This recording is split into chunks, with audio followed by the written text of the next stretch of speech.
शॉवरचं गरम पाणी तिच्या सर्वांगावरून उतरत होतं. बाथरूमच्या काचेवर पाण्याचे थेंब जमा झाले होते. काचेतून तिची पुसटशी आकृती दिसत होती. शरीराला बाहेरून तापवणाऱ्या गरम पाण्याच्या वाफांपेक्षा तिच्या आत खदखदणारा तो वणवा कितीतरी पटीने तापला होता. इतका की तो आता कुठल्याही क्षणी इतकी वर्ष राखलेल्या संयमाचे बांध फोडून बाहेर पडणार होता. तिच्या बंद डोळ्याआड भूतकाळ आजही तसाच सरकत होता. तिने शॉवर बंद केला आणि टॉवेल अंगाभोवती लपेटून खोलीत आली. ती आरशासमोर उभी राहिली आणि टॉवेल दूर केला आणि आरशातल्या स्वतःच्या प्रतिबिंबाला एक वार डोक्यापासून पायापर्यंत निहाळलं. कधी काळी तिच्या कोवळ्या सुकुमार देहावर झालेल्या असंख्य जखमा आज भरून निघाल्या होत्या, पण त्याचे व्रण आजही तसेच कायम होते. आणि मनावर झालेल्या सतत भळबळणाऱ्या त्या जखमेचं काय? आजही तिचं मन आक्रंदून तिच्याकडे न्याय मागत होतं. आणि इतक्या वर्षाच्या मेहनतीनंतर तिच्या मते आता ती वेळ आली होती स्वतःला न्याय मिळवून देण्याची. ती कपडे बदलून किचनमध्ये आली. तिचं लक्ष घड्याळाकडे गेलं. नुकताच 9चा टोला पडला होता. गार झालेलं जेवण पुन्हा गरम करून जेवायचं तिच्या अगदी जीवावर आलं होतं. म्हणून तिने जेवायचा विचार बाजूला सारला आणि कॉफी बनवायला घेतली. कॉफी तयार होताच ती गरमागरम कॉफीचा मग घेऊन बाल्कनीत आली. बाहेर पावसाची रिपरिप सुरू होती. कॉफीचा घोट घेत ती 4थ्या मजल्यावर असलेल्या तिच्या फ्लॅटच्या बाल्कनीतून पावसाला निहाळत होती. वातावरण अगदी सामसूम होतं. सोसायटी कंपाऊंडला लागून असलेला रस्तासुद्धा खाली होता. त्या पलीकडच्या स्ट्रीट लाईट्सचा अंधुकसा उजेड रस्त्यावर पडत होता. चुकार एखादी गाडी तिथून जाताना दिसत होती. तिच्या त्या बाल्कनीत छोटी छोटी फुलझाडं होती. कोपऱ्यात असणारी ती मोगरीची वेल कळ्यांनी बहरली होती. पावसाच्या गारव्यात सुटलेल्या हवेमध्ये त्यांचा मंद सुवास सुटला होता. त्या मुग्ध कळ्यांच्या सुगंधाचीच त्या शांत वातावरणात तिला सोबत होती. तिने त्या टपोऱ्या कळ्यांवरून हात फिरवला आणि येऊन तिने हौशीने बांधलेल्या झोपाळ्यावर येऊन बसली. समोरच्या टिपवायवर आजचं वर्तमानपत्र पडलं होतं. त्याची हेडलाईन होती, XX बलात्कार प्रकरणी XX आरोपीची निर्दोष मुक्तता. त्यावर नजर जाताच तिचं मन भूतकाळात गेलं आणि तिला आठवू लागला सगळा घटनाक्रम. ही मैत्रेयी, 4 चौघीत उठून दिसणारी, रेखीव बांधा, कमरेपर्यंत झरणारे दाट लांब केस, गोल चेहरा, काळेभोर डोळे, सरळ रेषेतलं इवलं नाक, अरुंद ललाट आणि लाल चुटूक ओठांवर फुललेलं हसू, असं तिचं व्यक्तिमत्व कुणाचंही लक्ष सहज वेधून घेई. मनोहर आणि मीनाक्षी यांची थोरली लेक, तिच्या पाठची म्हणाली, घरातलं शेंडेफळ. बाबा बँकेत मॅनेजर तर आई होममेकर असली तरी BA पर्यंत शिक्षण झालेलं. मनाली कॉलेजच्या शेवटच्या वर्षाला होती आणि मैत्रेयी नुकतीच गुन्हेगारी मानसशास्त्रात MAच्या पदवीसोबत कायद्याची पदवी पूर्ण करून आता गुन्हेगारी मानसशास्त्रात डॉक्टरेट करण्याच्या दिशेने यशस्वी वाटचाल करत होती. असं हे सुखवस्तू कुटुंब हसत खेळत गोव्यातल्या म्हापशासारख्या शहराच्या ठिकाणी वास्तव्यास होतं. पण हे सुख कदाचित नीतीच्या डोळ्यात खुपत असावं म्हणूनच की काय, पुढच्या संकटाची किंचितही चावल न लागू देता तिने त्यांच्यासमोर तो भीषण डाव मांडून ठेवला होता. त्या दिवशीची सकाळ उदास आणि निराशेचे भाव घेऊनच उगवली जणू. सकाळीच बाबांचे जवळचे मित्र गेल्याचा फोन आला. त्यामुळे आईबाबांना तिथं जावं लागलं. जाताना आई रात्री उशीर होणार असल्याचं सांगून गेली. मैथिली कॉलेजला गेल्यानंतर घरी मैत्रेयी एकटीच राहिली. सगळे गेल्यानंतर घरातली बारीक सारीक कामं करता करता दुपार होत आली. तिने जेवून घेतलं आणि आराम करायला आपल्या खोलीत आली. बऱ्याच वेळानंतर तिचा फोन वाजला आणि तिची झोपमोड झाली. तिने झोपेतच फोन उचलला आणि समोरून त्याचा गोड आवाज आला. काय मॅडम, कुठे आजकाल पत्ता आपला? ते PhD वगैरे सगळ्याच्या नादात या पामराला विसरलात की हो? काय रे मोहित, कधी नव्हे ती इतकी गाढ झोप लागली होती. तुझ्या फोनमुळे मोडली ना? ती चिडत बेडवरून उठत म्हणाली. ओ, आमच्या राणी सरकार चक्क घोडे बेचके झोपल्या होत्या. म्हणजे मग आता आम्ही शिस्तबद्ध व्हायला हवे. तो पुन्हा मिश्किलपणे तिला चिडवत म्हणाला. एवढं काही नको हां बोलायला. घरी कोणी नव्हतं म्हणून जरा डोळा लागला, ती म्हणाली. घरी कोणी नाही म्हणजे? कुठे गेले सगळे? अरे ते बाबांचे एक मित्र गेले, सकाळीच कळलं, म्हणून आईबाबा दोघे तिकडे गेलेत. ती पुढे काही म्हणणार तोच तिचं वाक्य तोडत तो म्हणाला. आणि ती कुठे शेंबडी? कॉलेजला गेली असेल ना? म्हणू ना. हो. आणि काय रे, तिला चिडवतोस बिचारीला? लहान आहे का ती आता? येईलच इतक्यात भूक लागली करत. ती हसत म्हणाली, अगं मजा येते तिला जरा चिडवायला. नाकाचा शेंडा मस्त लाल फुलतो तिच्या. आणि तू का मध्ये पडतेस आमच्या जिजाशालीच्या? ते आमचं आम्ही बघू ना काय ते. तो पुन्हा अवकळपणे म्हणाला, बरं बघा काय ते. चल बाय, येईलच ती एवढ्यात. मलाही आवरायचं आहे माझं. असं म्हणून ती फोन ठेवणार तोच तिला थांबवत तो म्हणाला, अगं ऐक ना मैत्रा, किती दिवस झाले आपण भेटलो नाही. आज तुला पण निवांत वेळ आहे आणि मला पण. भेटूयात ना प्लीज. नको अरे, आता मनू येईल, तिला पण भूक लागली असेल आणि त्यात घरी पण कोणी नाही. आपण उद्या भेटूया ना, ते त्याला विनवत म्हणाले. अरे यार प्लीज ना. आणि आजच्या दिवस ती वाढून घेईल ना. आणि जास्त वेळ नाही, फक्त तासभर प्लीज. मी वाट बघतोय तुझी आपल्या नेहमीच्या ठिकाणी. असं म्हणत तिचं पुढचं काही ऐकून न घेता त्याने फोन ठेवला. आता तिला जाणं भाग होतं. ती पटकन आवरून तयार झाली. मनूला आपण मोहितला भेटायला जात असल्याचा मेसेज केला आणि गाडी घेऊन बाहेर पडली. आभाळ भरून आलं होतं. कुठल्याही क्षणी पावसाची सर येऊन धडकेल असं वाटत होतं. तिने गाडीचा स्पीड थोडा वाढवला. मोहित आणि ती एका मित्राच्या बड्डे पार्टीला भेटले होते. मोहित कामत असं त्याचं पूर्ण नाव. नावासारखाच मोहित करून घेणारा, दिसायला देखणा, उंचपुरा, भरदार अंगकाठीचा आणि मुख्य म्हणजे त्याचा स्वभाव खूप खेळकर आणि मिश्किल होता. त्याने MBA पूर्ण केलं होतं आणि आता तो त्याच्या पप्पांना बिझनेसमध्ये जॉईन झाला होता. मैत्री MA फर्स्ट पार्टला असताना त्यांची भेट झाली. मग हळूहळू मैत्री झाली आणि कधी दोघे एकमेकांच्या प्रेमात पडले त्यांचं त्यांनाही कळलं नाही. एकमेकांजवळ नात्याची कबुली दिल्यानंतर दोघांनी आपापल्या घरीही आपल्या नात्याबद्दल कल्पना दिली आणि दोन्ही घरून होकार आल्यानंतर मैत्रीचं शिक्षण पूर्ण झाल्यावर लग्न करायचं हे संगनमताने ठरलं. दोघांचं एकमेकांच्या घरी येणं जाणं सुद्धा होतं. मैत्री एका तासात त्यांच्या नेहमीच्या कॅफेमध्ये पोचली. तो आधीच तिथे तिची वाट बघत थांबलेला. ती आल्यावर दोघे आपल्या नेहमीच्या टेबलवर जाऊन बसले. कॉफी मागवली आणि गप्पा सुरू झाल्या. गप्पा मारता मारता वेळ कसा निघून गेला दोघांनाही कळलं नाही. एकमेकांचा निरोप घेऊन दोघे परतीच्या वाटेला लागले. कॅफेकडून साधारण 15 मिनिटाचं अंतर कापल्यावर एक एकाकी रस्ता लागायचा. त्यानंतर पाऊण तासाने हायवे आणि मग 15 मिनिटात मैत्रीचं घर. तो रस्ता दिवसाही तेवढा गजबजलेला नसायचा आणि रात्री तर अगदीच सामसूम. तसा तो रस्ता मैत्रीच्या ओळखीचा होता. त्यात पावसाचा वेगही वाढला होता. हेल्मेटवर पावसाचे थेंब जोरात आदळत होते. त्यामुळे समोरचं काही नीट दिसत नव्हतं. म्हणून मैत्री गाडी हळू चालवत होती. तिने अर्ध अंतर कापलं असेल तोच तिची गाडी बंद पडली. तिने सर्व प्रयत्न करून पाहिले पण गाडी चालू होईना. शेवटी नाईलाजाने गाडी बाजूला लावून तिने फोन बाहेर काढला पण तोही नेमका डिस्चार्ज झाला होता. आता तिच्यापुढे एकच पर्याय उरला होता, तो म्हणजे कुणाकडे तरी लिफ्ट मागून घरी जाणं. पण तिथून एखादं वाहन जाणं तसंही अशक्यच. तरीही ती वाट बघत होती. एखादी तरी गाडी येईल या आशेने. आपण निघालो तेव्हा 7 वाजले असतील, म्हणजे आता 7:30च्या आसपास वाजले असतील असा तिने अंदाज केला. कारण हातात घड्याळ असूनही अंधारात काही दिसत नव्हतं. रस्त्यावर लाईट्स तर नाहीच, पण दुतर्फा माळरान होतं, त्यामुळे कुठे मनुष्यवस्ती देखील नाही. ती तशीच वाट पाहत उभी होती, पण गाडी येण्याची चिन्हे काही दिसेनात. त्यात पाऊस संततधार कोसळत होता. तिला आता घरी एकटी असलेल्या मनूची काळजी वाटू लागली होती. उभं राहून आणखीन काही मिनिटं गेली. शेवटी तिने ठरवलं की सरळ चालत राहायचं. वाटेत कुठलीही गाडी मिळाली तर सरळ घरी जाता येईल, नाहीतर निदान मोहितला तरी बोलावून घेऊन यायला, असा विचार करून पाऊल टाकणार तोच मागून एका गाडीचा आवाज ऐकू आला. तिने वळून मागे पाहिलं. समोर एक 4 व्हीलर उभी होती. गाडीच्या प्रकाशाने तिचे डोळे दिपत होते.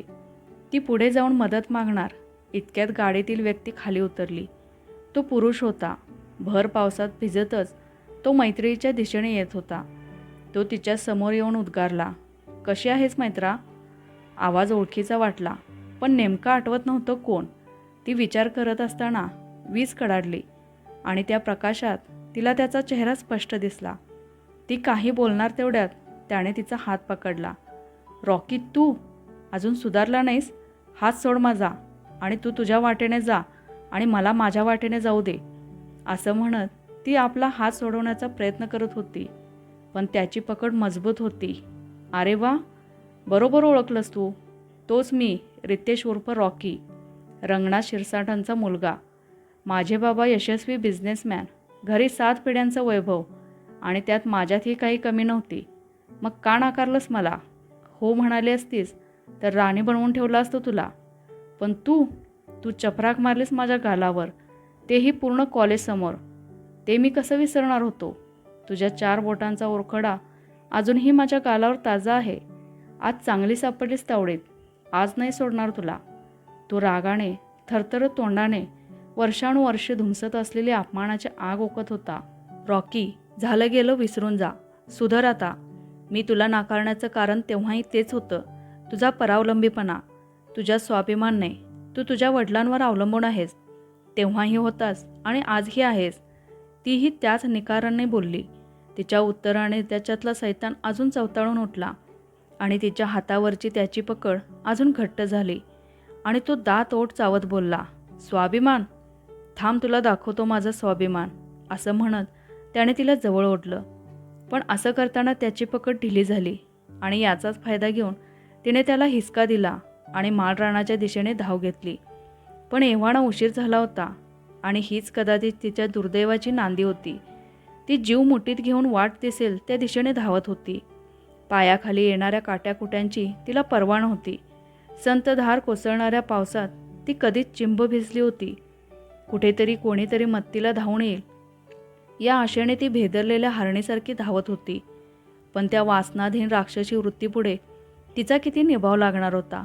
पायाखाली वेल आली त्यामुळे ती अडखळून पडली आणि ती इतकी धावली होती की तिच्यात उठण्याचंही त्राण नव्हतं. एव्हाना तिच्या जखमांमधून रक्त वाहू लागलं होतं. तरीही ती कशीबशी उठण्याच्या प्रयत्नात असताना त्याची गाडी समोर उभी ठाकली. तो पुन्हा तिच्याजवळ आला आणि दात विचकत म्हणाला, पळून पळून जाशील कुठे? भागली हौस? चल आता तुला दाखवतो अपमानाची भळभळणारी जखम काय असते. असं म्हणत त्याने तिच्या दंडाला हात घातला. तिच्या चिंब भिजलेल्या शरीरावरून फिरत असलेली त्याची वासनेने बरबटलेली नजर तिला पोचत होती. तिने प्रतिकार करण्याचा प्रयत्न केला, मात्र त्याच्या पुरुषी शक्तीपुढे तिचा प्रयत्न व्यर्थ ठरला. त्याने तिला फरफटत गाडीपाशी आणलं आणि निर्दयीपणे तिच्या शरीरावर तुटून पडला. तिला होणाऱ्या वेदना, तिची सुटण्यासाठी होणारी धडपड, झटापटीत होणाऱ्या जखमा, तिचा जीवाच्या आकांताने हृदय पिळवटून टाकणारा आक्रोश, कशाचंही त्याला भान नव्हतं. त्याला क्षमवायची होती फक्त अपमानाची आग. त्यासाठी तो वासनाधीन नर बनला होता. अखेर तिची धडपड थांबली. ती निपचिप पडली. ती गेली असं समजून तिला रस्त्याच्या कडेला फेकून तो तिथून गेला आणि रात्रीच्या काळ्या कुट्ट अंधारात त्या माळरानावर चिंध्या झालेलं तिचं रक्तबंबाळ धड आभाळातून कोसळणाऱ्या धारांमध्ये तडपडत होतं. रक्ताचा अक्षरशः पाट वाहत होता. पण तिथे तिला तारणारं कोणीच नव्हतं. ती गेली नव्हती, ती बेशुद्ध होती. त्या अर्धवट शुद्धीत तिला आई बाबा, मनू, मोहित सारे आठवत होते. पण रस्त्याच्या कडेला तडफडणारा सुन्न देह काहीच करू शकत नव्हता. रात्रभर तिच्या डोळ्यातून असंख्य आसवं वाहिली आणि पावसात रक्ताच्या पाटात वाहून गेली. पहाटेला ती थोडीशी सावध झाली आणि कुणास ठाऊक तिच्यात कुठून बळ आलं. ती कशीबशी गाडीजवळ पोचली आणि सुदैवाने गाडी सुरू झाली. तिने बहिणीच्या काळजीपोटी घर गाठलं. तिच्या जवळच्या किल्लीने दरवाजा उघडला. आत येऊन पाहिलं, मनू शांत झोपली होती. ती आपल्या खोलीत आली, दार लावून घेतलं आणि जमिनीवर कोसळली. सकाळी मनू उठली आणि हॉलमध्ये आली. जमिनीवर रक्त पाहून ती घाबरली. घराचा दरवाजा आतून बंद होता. ती उघडून बाहेर गेली. तिथे गाडी पाहून क्षणभर चमकली. आत येऊन ती रक्ताचा माग काढत मैत्रीच्या खोलीपर्यंत पोहोचली. तिने दार ठोठावलं, आवाज दिला, पण आतून काही प्रतिसाद येत नसल्यामुळे तिने घाबरून मोहितला फोन केला. तोही लगोलग येऊन पोहोचला. त्याने दरवाजा तोडला आणि समोर पडलेल्या मैत्रीला पाहून तो अगदी गर्भगळीत झाला. पण ही वेळ परिस्थिती सावरण्याची होती. आपल्या ताईला अशा परिस्थितीत पाहून मनू देखील हेलावली होती. ती रडू लागली, पण त्याने तिला शांत केले आणि तातडीने मैत्रीला घेऊन आपल्या फॅमिली डॉक्टरांचा दवाखाना गाठला. डॉक्टरांनी तिला तपासून तिच्यावर बलात्कार झाल्याचे आणि त्यामुळे ती मानसिक धक्क्याने बेशुद्ध असल्याचे मोहितला सांगितले. खरं तर अशा घटनेची कायद्याने लगेच तक्रार नोंदवली गेली पाहिजे, पण मोहितने हा प्रकार मैत्री शुद्धीवर येईस्तोवर लांबणीवर टाकला आणि तिच्या आईबाबांना तातडीने बोलावून घेतले. तोवर कुणालाही काही कळू देऊ नका, अशी सक्त ताकीद मोहितने सर्वांना दिली. 2 दिवसांनी मैत्री शुद्धीवर आली. हॉस्पिटलच्या रूममध्ये जमलेल्या सर्वांना पाहून तिला गहीवरून आले आणि उशाशी बसलेल्या आईला मिठी मारून तिने पुन्हा आपली आसवं आईच्या कुशीत रीती केली. ती थोडी सावध झाल्यावर तिने सारी हकीकत सांगितली. बाबा आणि मोहित पोलीस तक्रार करायला निघाले असताना तिने त्या दोघांना थांबवलं आणि म्हणाली, काय मिळणार आहे बाबा तक्रार करून?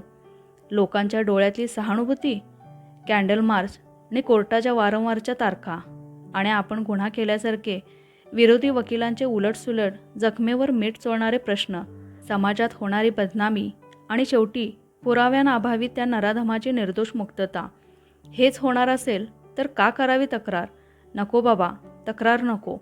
मग बाळा, आपण काय हा अन्याय सहन करायचा? मूग गिळून शांत बसायचं?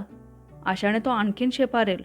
बाबा तिला समजावत म्हणाले, नाही बाबा, आपण अन्यायाविरुद्ध लढायचं, पण आपल्या तऱ्हेने. तुम्ही फक्त माझ्या पाठीशी उभे राहा, मला साथ द्या, ती निर्धाराने म्हणाली. बाबाने तिच्या पाठीवरून हात फिरवला. त्यांचा स्पर्श आश्वासक होता. या तुझ्या लढाईत मीही तुझ्यासोबत आहे, तिचा हात हातात घेत मोहित म्हणाला. पण मोहित, तिचे शब्द जड झाले होते. बलात्कार शरीरावर झालाय, मनावर नाही. आणि मी तर तुझ्या मनावर प्रेम केलं मैत्रा. तुझ्या प्रत्येक सुखदुःखात मी तुझ्यासोबत असेन. आता केलायस निर्धार तर मागे हटू नकोस. त्याच्या त्या शब्दांनी तिला अजून बळ आलं आणि ती सिद्ध झाली लढाई लढण्यासाठी आपल्या अस्तित्वाची. 1 महिन्यानंतर मैत्री ठीक होऊन घरी आली. झाला प्रकार बघता खरं तर ही बरीच स्पीडी रिकव्हरी होती, पण त्यामागे तिच्या घरच्यांचे आणि मोहितचे अपार कष्ट होते.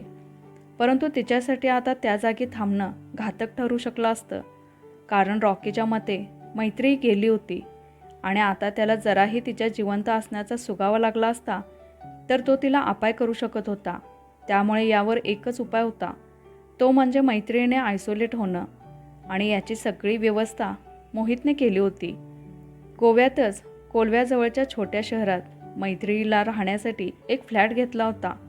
मुख्य म्हणजे तिथे तिला कोणी ओळखणारं नव्हतं आणि ती बाहेरून PhD करत असल्यामुळे तिच्या अभ्यासात पण व्यत्यय येणार नव्हता.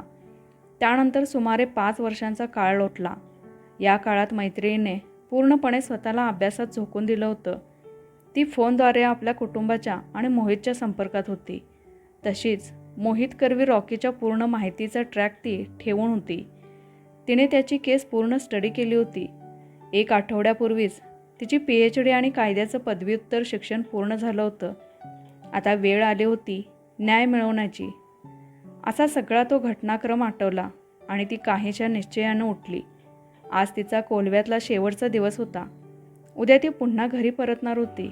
दुसऱ्या दिवशी सकाळीच मोहित तिला न्यायला हजर झाला. ती घरी आली. आठवडाभर विश्रांती घेऊन नंतर ती आपल्या ध्येयाच्या दिशेने वळली. तिचा प्लॅन पूर्ण तयारच होता. त्याप्रमाणे तिने तोच दिवस आणि तेच ठिकाण निवडलं जिथं तिच्या अस्तित्वावर त्या सैतानाने घाला घातला होता. रात्र उजाडली. सोबत बाबा आणि मोहित होतेच. काही दगा जाणवल्यास ते मदत करणार होते. ते ठराविक अंतरावर थांबले होते. मैत्री त्याच ठिकाणी उभी होती, रस्त्याच्या मधोमध. तिच्या प्लॅनिंगनुसार तिने बांधलेल्या वेळेत तिला गाडी येताना दिसली. गाडी तिच्याजवळ थांबली. गाडीतून रॉकी खाली उतरला आणि झोकांड्या खात तिच्या समोर आला. तो दारू प्यायला होता, त्यामुळे त्याला धड उभंही राहता येत नव्हतं. कसा आहेस रॉकी उर्फ रितेश शिरसाट? मैत्री उद्गारली आणि तो चमकला. तेवढ्यात तशीच वीज कडाडली आणि तिचा चेहरा पाहून त्याची नशा खाडकन उतरली आणि तो जवळजवळ ओरडलाच. तू जिवंत आहेस? तुला तर मी 5 वर्षांपूर्वी इथेच. त्याला गोरामोरा झालेला पाहून ती हसली आणि म्हणाली, हो, मी जिवंत आहे. 5 वर्षांपूर्वी इथेच, याच ठिकाणी माझं स्त्रीत्व ओरबाडून जनावरासारखं रस्त्यावर फेकून निघून गेला होतास, मला मरणाच्या दारात लोटून. पण मी जिवंत राहिले. माझ्या ओरबाडून फाडून फेकलेल्या अस्तित्वाची लढाई लढण्यासाठी. तुझ्या चुकीमुळे, तुला मारलेल्या चपराकामुळे तू माझं आयुष्य उद्ध्वस्त केलंस. त्याची शिक्षा मी विनाकारण भोगली. पण आता वेळ आली आहे तुला शिक्षा देण्याची. त्याने घाबरून माळरानावर धाव घेतली. तीही त्याच्या मागून धावली. तिच्या हातात तलवार होती. एकेकाळी छत्रपती शिवाजी महाराजांनी पोरीबाळींवर हात टाकणाऱ्या नराधमाचा चौरंगा केला होता. आज जणू हाती तलवार घेऊन आई भवानीच तिच्यात संचारली होती. तिने पहिला वार केला. त्याचा हात खांद्यापासून वेगळा झाला. सोबतच त्याची किंकाळी गगन भेदून आरपार गेली. पण तीही तशीच त्या माळरानावर विरून गेली. तिने क्षणाचाही विलंब न करता दुसरा हात कापला. पुन्हा तो ओरडला आणि रस्त्यावर गाडीच्या दिशेने धावू लागला. तिने त्याचा एक पाय ढोपरापासून वेगळा केला. आता तो जमिनीवर पडून तिची माफी मागून जीवाची भीक मागू लागला. मला माफ कर मैत्री, मी तुझा गुन्हेगार आहे. माझ्यामुळे तुझं आयुष्य बर्बाद झालं, पण मला मरायचं नाही आहे. मला माफ कर, तो कळवळून सांगत होता. पण आता खूप उशीर झाला होता. तिने त्याचा दुसरा पायही धडापासून वेगळा केला आणि शेवटी त्याचे मस्तक छाटले आणि तिच्यातली जगदंबा पावन झाली. पुढच्या काही दिवसात पोलिसांनी तपास करून तिला ताब्यात घेतलं आणि कोर्टासमोर हजर केलं. तिथे ती स्वतःचा खटला स्वतः लढली. खटल्याच्या शेवटी तिने कोर्टात आपलं म्हणणं मांडलं.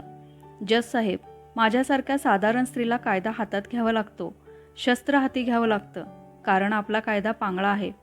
इथे पुराव्यांअभावी आरोपी निर्दोष सुटतो. कुणाला तरी कधीतरी न्याय मिळतो, पण कधी, सगळं संपल्यावर. तोपर्यंत ती स्त्री, तिचं कुटुंब नरकयातना सहन करतात. त्या कधीकधी अशा थराला जाऊन पोचतात की ती स्त्री जीवन संपून मोकळी होते, तर बहुतेक जणी न्यायासाठी तात्काळच शरण चढतात.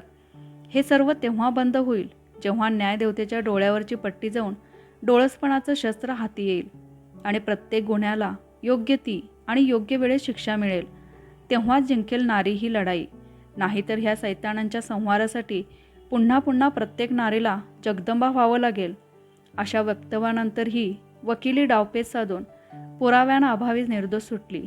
सुटून घरी आल्यावर दुसऱ्या दिवशी तिने वर्तमानपत्र वाचायला घेतलं.